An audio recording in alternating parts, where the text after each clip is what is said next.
ry ava-malala ao amin'ny tompo dia mbola faly indray a miarabanao amin'ny anaran'i Jesosy Kristy a lohan'ny fiangonana ary ho an'ireo rehetra mampandroso ny fandarana amin'izao fotoana izao dia mirary ny fiadanan'ny tompo amin'ny olona tsirairay amen ny vavaka isika riavana faly zay Andriamanitra ray zanaka fanahy masina fa mbola velona trapamonjena ary dia mbola afaka indray andinika ny teninao ary indrindra ry tompo isintona lesona avy amin'izany teninao izany ampiatra ny teny ary ny fiainanay ane dia mba ho fanomezam-boninahitra anao mandrakariva ry Andriamanitra ray zanaka fanahy masina amin'ny anaran'i Jesosy Kristy tompo ny vavahanay amen. Ry havana ny loha-hevitra ho banjinitsika dia mahakasika ny atao hoe ny fiafarany marina sy ny ratsy fanahy. Fantatsika fa ao amin'ny Salamo 1:5 dia voalaza fa fantatry Jehova ny lalany marina fa ny lalany ratsy fanahy kosa dia mankany amin'ny fahaverezana. Ary raha andinika isika ry havana ny voalazan'ny bokin'ny mpanjaka 1:20 dia hita fa ny tantara voarakitra ao dia tena manapirofo io Salamo 1:5 io zay averina indray manambara amin'ny anaran'ny tompo hoe fa fantatry Jehova ny lalany marina fa ny lalany ratsy fanahy kosa mankany amin'ny fahaverezana. Ny bokin'ny mpanjaka 1:20 ry havana dia mirakitra ny tantaran'ilay lehilahy atao hoe Nabota zay nanana tanim-boaloboka ary notsiritin'ny mpanjakan'ny Samaria dia ny mpanjaka Ahaba izany. Teo akaikin'ny tanin'ny mpanjaka moa no nisy io tanim-boaloboka Nabota io ary notadiavin'ny mpanjaka Ahaba ho vidiana na koa atakalony amin'ny taniny ary tena vonina hividy lafo mihitsy izy fa nandahy Nabota ary nambarany fa tanin-drazany izany hoe lovany io tanim-boaloboka io ary tena rariny sitsy ry havana raha toka tsy nanaiky hanome ilay tanin-drazany Nabota. Kanefa moa dia tsy nampahita tory ny mpanjaka Ahaba ny valiteniny Nabota ary nanome alahelo azy sy nampahatezitra azy. Fa ny vadin'ity mpanjaka ny Samaria ity Jezebela no anarany dia nanompo sampy izy io zany hoe tsy mba nanompo an Jehovahandriamanitra mpanao ny lanitra sy ny tany tsy mba ny Andriamanitra Abrahama sy Isaka ary Jakoba no notopoiny sy natahorany ary dia notaominy tamin'izany koa ara moa ny vadiny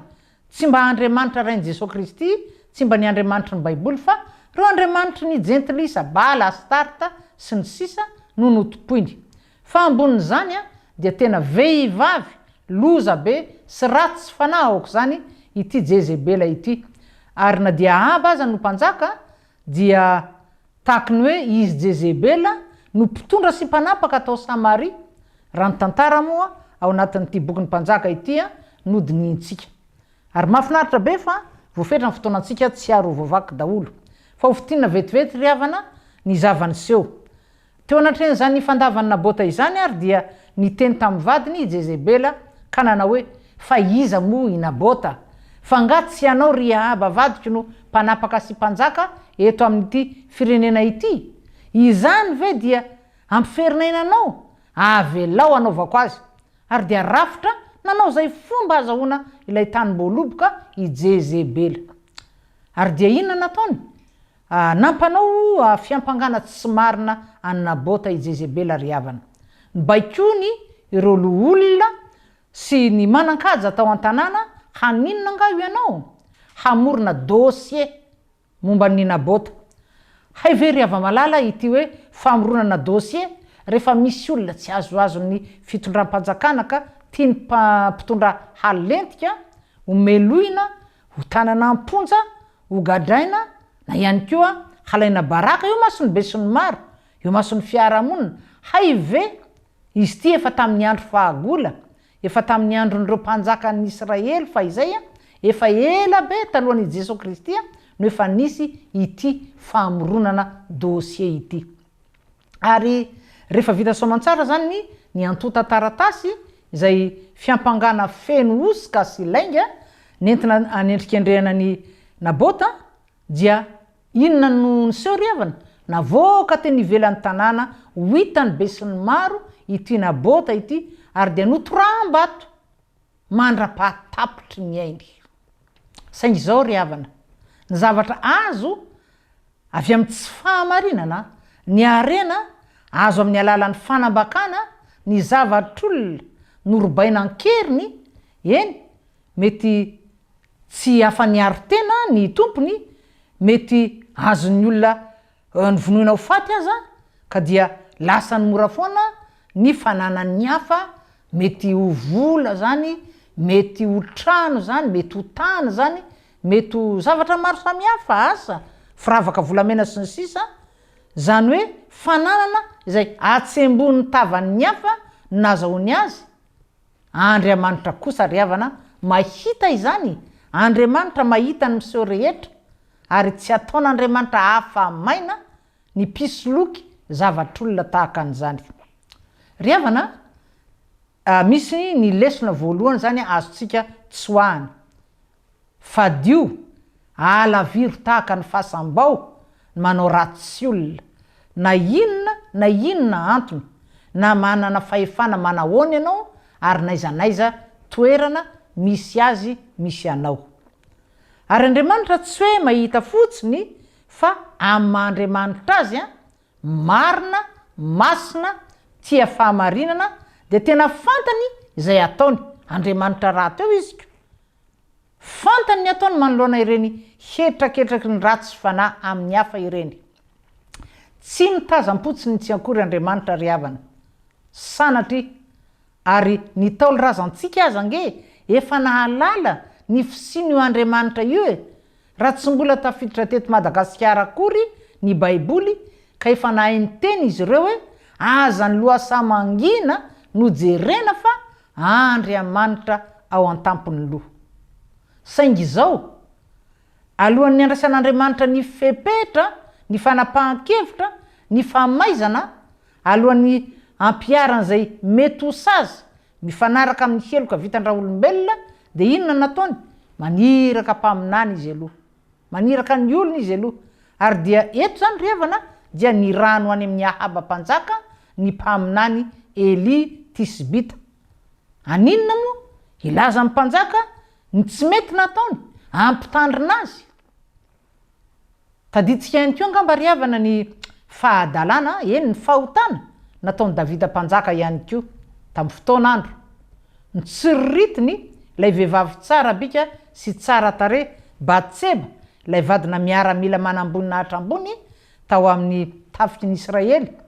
ary satria moa mpanjaka izy Davida zany ary tsara tare ihany koa moa Davida dia nampanantsoiny Batseba ary dia nasainy nandry taminy ary tsy vitan'izany ihany fa ny fahotana tsy bebahana amin'Andriamanitra ry havana dia miantso mitarika fahotana hafa indray anika tsy vitany hoe nijangajanga nangalabadin'olona i Davida mpanjaka fa mbola nitady ihany koa nitady izay fomba hamonoana ny Oria vadiny Batseba ko de maty tokoa i Oria ary tena hitan'Andriamanitra fantany avokoa izany rehetrarehetra izany fa noho ny maha-Andriamanitra fitiavana azy ary manana isika ry havana manana n'io Andriamanitra fitiavana io noho ny fitiavany any Davida ihany koa dia nalefa n'Andriamanitra hananatra ny Davida ihany koa ny mpaminany Natana ary rehefa ela dia niaiko tokoa ny fahadisoany Davida niteraka tamin'ny Batseba i Davida nefa saingy ho famaizana ny Davida dia novonoin'Andriamanitra ilay zaza tsy manantsiny eny fa na dia ny fona ny fadihanina i Davida nandritra ny fotoana maharitra tao anatin'ny fahararian'ilay zaza moa izany ny lesona faharoa azontsika tsoahany eto zany ry havana ilaina ampiarina de izao henoy arao ny teny ampitondrain'i Jehova ny mpaminany zany hoe ny fiangonana ihany koa moa de ambara hoe mpaminany ka tsara ny miaino ny tory-teny ny teny zay zaraina amintsika any amin'ny fiangonantsika tsirairay avy kanefa amin'izany ry havana dia mila mailo tsara ihany koa isika mila mahafantatra mila mahazo antoka fa tena mpaminany Jehova marina tokoa ilay olona fa tsy sanatria olona misandoka ho mpaminany, tsy sanatria ny vava hoe mpaminany sandoka. Eny ry havana, efa hatramin'ny andron'ny testamenta taloha no efa nisy ny mpaminany sandoka, ary vao mainka koa moa ny tombo isa zany aty amin'ny testamenta vaovao, ary Jesosy Kristy sy ny apôstôly dia samy nampitandrina ihany koa ny amin'ny famitana ataon'ny mpaminany sandoka, ny Kristy sandoka, ny antikristy. De io ihany koa ry havana ny zavanitranga, ny fahotana zay tokony hitandremantsika olombelona ka nahatonga ny Jehovahandriamanitra nametraka ny lalàna ao amin'ny didifolo, ny amin'ny fitsiritana. Ity fitsiritana ity zava-dratsy famandrihana ataon'ny Satana hoentina mandavy ny zanak'olombelona, manapoizina ny maso ny fonjanak'olombelona, manapoizina ny foa ny fitsiritana. Ary izay izay no zavatra niseho teo amin'ny fiainany Ahaba, ny tsiriritra ny tany mboaloboky Nabota. Ary mazava ry havana ny voalaza ao amin'ny didifolo, ao amin'ny bokin'ny Exodosy 20 moa no anisany ahitantsika an'izany eo amin'ny andininy 7:12. Vakitsika zany amin'ny anarany tompo. Exodosy 20 andininy 7:12. Aza mitsiriritra dia betsaka moa zany nisy santionan-javatra izay tsy tokony ho tsiriritina voatanisa eto. Aza mitsiriritra ny tranony namanao, aza mitsiriritra ny vadiny namanao, na ny ankizy lahany, na ny ankizy vaviny, na ny ombony, na ny borikiny, na izay mety ho an'ny namanao akory aza. Santionany ihany reo, fa be de be no azo tanisaina. Ary mino ary havana fa tadiditsika ny teny ihany koa nataon'i Jesosy Kristy zay manambara fa ahoana moa izy, ranomasonao izy no manankana ny fidiranao, ao amin'ny fanjakany lanitra dia esory, satria aleo iny tompo tsara lavitra ho an'ny olona iray maninona miditra pomaso any amin'ny lanitra, toy izay tsy afaka mandova mihitsy ny lanitra. Matetika tokoa mantsy ry havana dia ny masontsika, io masontsika io no ampiasain'ny devoly ataon'ny fitaovana manakana antsika tsy ho tafiditra ao amin'ny fanjakany lanitra, satria amin'ny alalan'ny masontsika izay mijery sy mahita ny zavatra rehetra, olona, lehilahy, vehivavy, entam-barotra, sarimihetsika, ary maro amin'ireny sarimihetsika ireny no tena mamofady. Tsy sazatsika kristianina kanefa dia alaim-panahy hijery ihany ny sasany mba tsy ilazana hoe ny kristianina maro. Dia amin'ny alalan'ny inona moa mazava ho azy, amin'ny alalan'ny maso dia tafiditra ny fitsiritana. Fitsiritana zavatr'olona, arak'izany eto hoe vadin'olona zay fahotana satria fandikana ny didifolo. Ary dia matetika ilay fitsiritana zavatra ohatra dia miafara amin'ny fandrobana, satria raha tsy manam-bola amidy moa ilay olona, na koa dia mazava loatra fa mandroba izy, na koa miafara amin'ny fakana vadin'olona mihitsy, zany hoe fijangajangana, ary dia mampisaraka mihitsy ny mpivady zay nambaran'Andriamanitra hoe zay efa nakamban'Andriamanitra aoka tsy ho sarahan'olombelona. Ary zany fijangajangana izany dia fantatsika fa tena fahotana maharikoriko an'Andriamanitra izay masina sy ny teny eo ako masina ianareo satria masina ozy izy Jehova Andriamanitra reo. Ry havana, ny lesona fahatelo azontsika sotoana sy ampiarina zany dia ny faharatsin'ny fitsiritana zay voarara ny didifolo. Ary ny olona na ny mpino kristianina izay efa nandray ny fanahy masina, raha sanatria ka tafalatsaka ao anatin'izany fakapanahy velam-pandrika ataon'ny Satana, dia ny fitsiritana izany dia inona no ataony? Mifona ingana avy hatrany, miantoraka eo am-pototry ny azo fijalian'i Kristy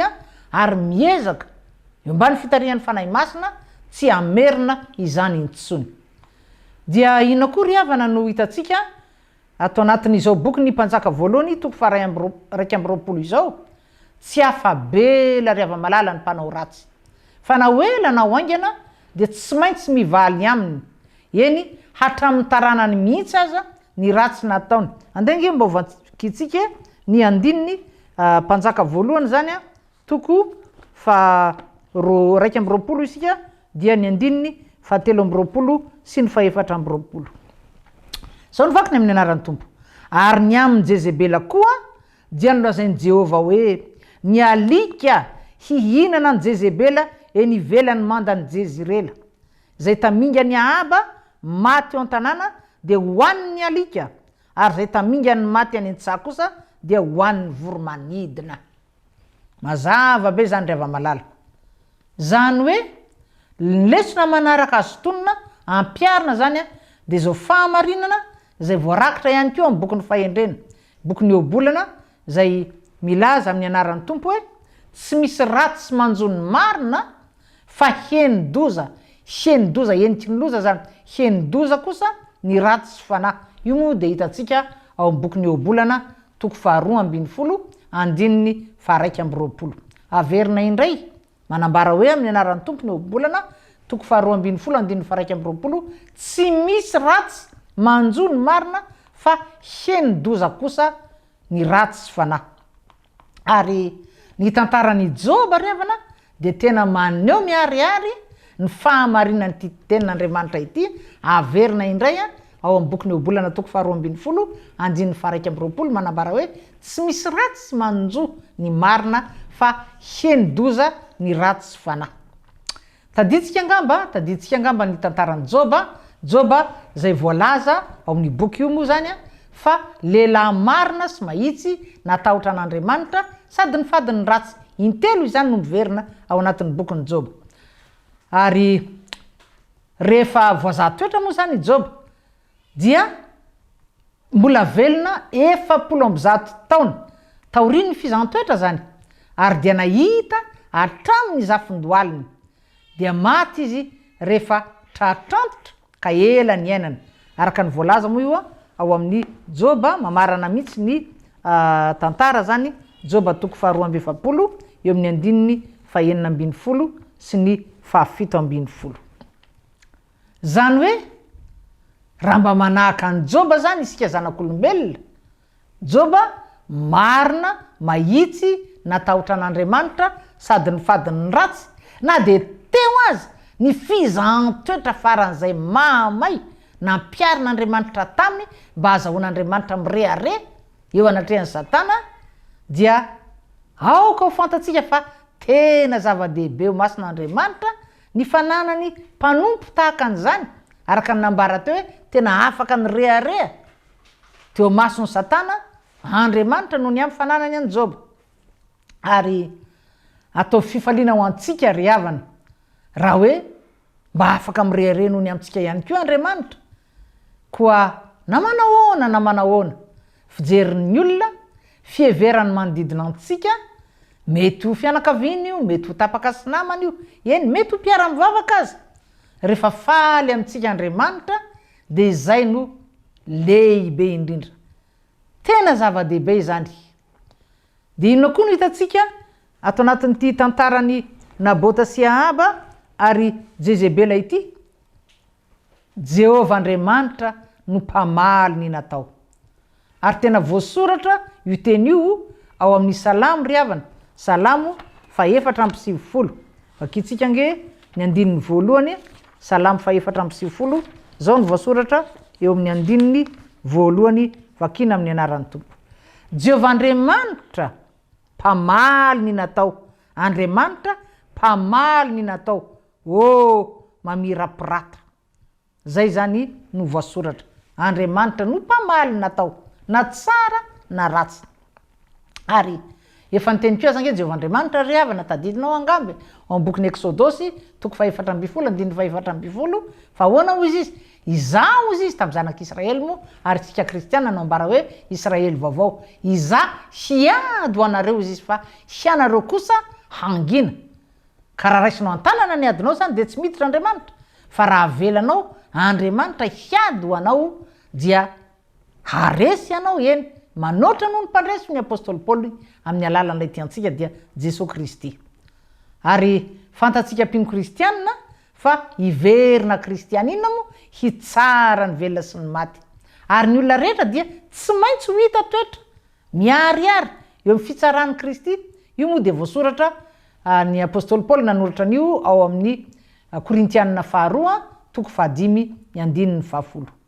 Ko aza misy manana ia fa aoka hatoky an'Andriamanitra,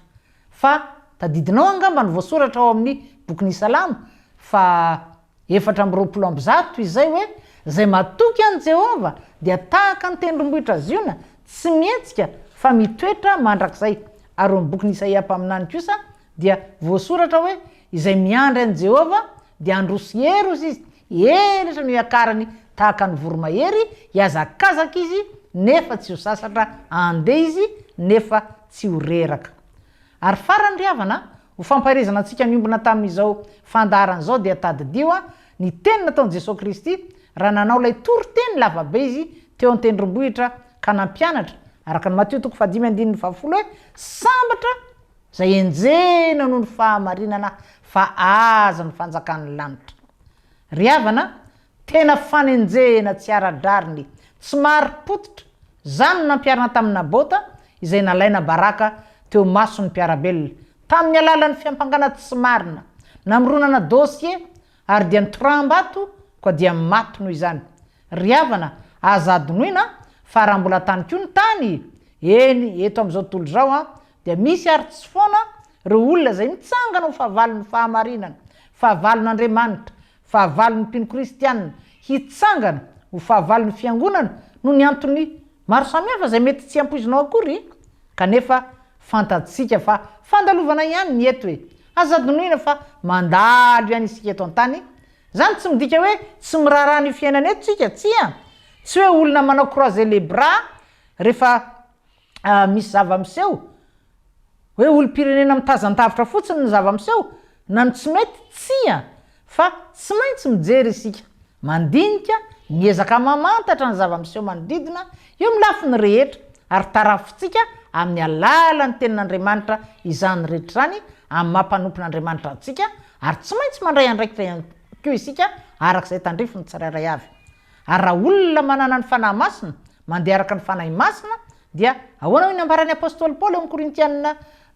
voalohany 2 ao mahafantatra ny zavatra rehetra izy kanefa izy tsy fantarin'olona. Ary taorian'ny fivampony moa ry havana fiovan'ny toe-tsain'ny apôstôly Paoly zany hoe rehefa nandreny fahateram-baovao izy